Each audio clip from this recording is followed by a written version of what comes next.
আলেমদেরকে যারা হত্যা করেছে ওরা কাফের। আমার ভাইয়েরা, ইসলাম শান্তি চায়, আমরাও শান্তি চাই, কিন্তু অশান্তির আগুন 15.5 বছর দাও দাও করে জ্বলেছে।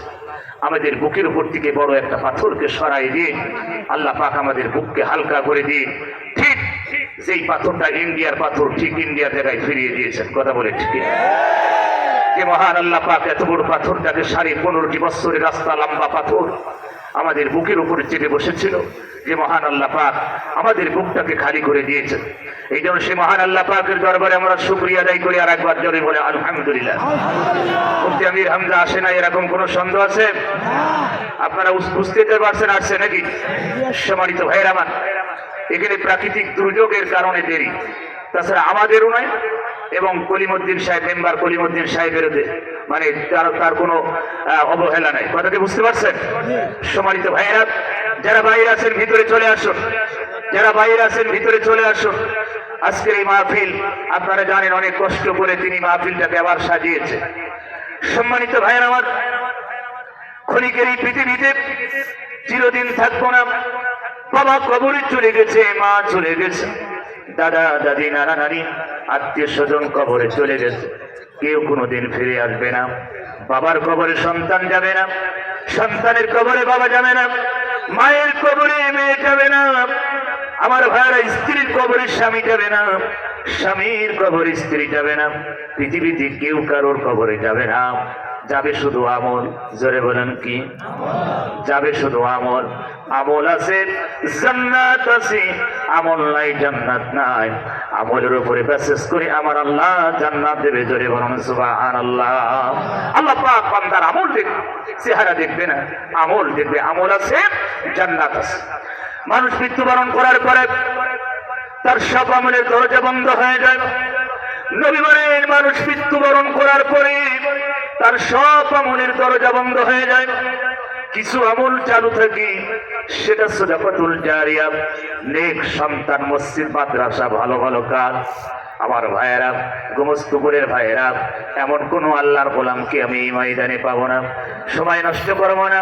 বাজানলে বাবা চলে গেছে, মা চলে গেছে, নেক সন্তান হিসেবে এমন কোন কাজ দুনিয়ায় করে যান, মরার পরে কবরে বসে বসে সওয়াব পাবেন। সম্মানিত ভাইয়ের আমার, আপনার বাবা, আপনার মা, দাদা দাদি, নানা নানি উত্তরাধিকার হিসাবে যারা কবরে ঘুমিয়ে আছে, তারাও কবরে বসে বসে সওয়াব পাবে। আপনিও জীবন্ত অবস্থায় সওয়াব পাবেন। যখন তাকবীরের ধ্বনি দিয়েছিল, গৌর গোবিন্দের রাত প্রাসাদ ভেঙে টুকরো টুকরো হয়ে গিয়েছিল। কথা বলেন ঠিক কিনা? অতএব আপনাকে আমাকে মুসলমান ইমানদার রাজপথে নামার দরকার নাই। বাড়ির থেকে যদি তাকবীরটাই দিই, তাতেই তাদের পাতলার পিছন দিক দিয়ে শুনে যাবে। কথা বলেন ঠিক কিনা? আওয়াজ দিয়ে বলে ঠিক কিনা? মুসলমান ভাইয়েরা আমার, আপনার আমার মহাব্বতের মানুষ আসছে, ওদের জন্য আমরা দেখতে পাচ্ছি না, কারণ মাঠ তো গোটাই ফাঁকা রে ভাই। দেখতে পাওয়া যেত, কিন্তু এমন ভাবে দেখছে তারা, আমরাও তো ওনাকে মহাব্বত করি। কথা বলেন ঠিক কিনা? আমরা মুফতি আমির হামজাকে মহাব্বত করি কি করি না মুসলমান? যারা আমরা বসে আছি মহাব্বতের জন্যই তো বসে আছি। কথা বলে ঠিক কিনা? অতএব মুসলমান, আজকে মুফতি আমির হামজা সেই বয়ান করবে, আপনি আমি নিজেদের জীবনে বাস্তবায়ন করব। কারা কারা রাজি আছো? দুই হাত তুলে আল্লাহর দেখায় দাও।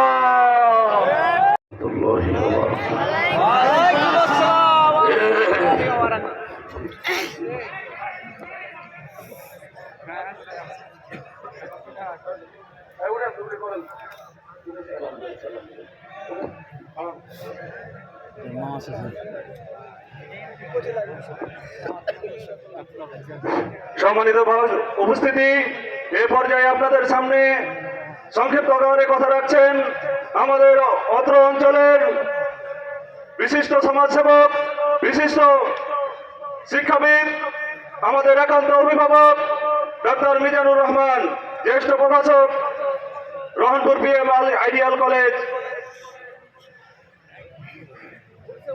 আসসালামু আলাইকুম ওয়া রাহমাতুল্লাহি ওয়া বারাকাতুহু।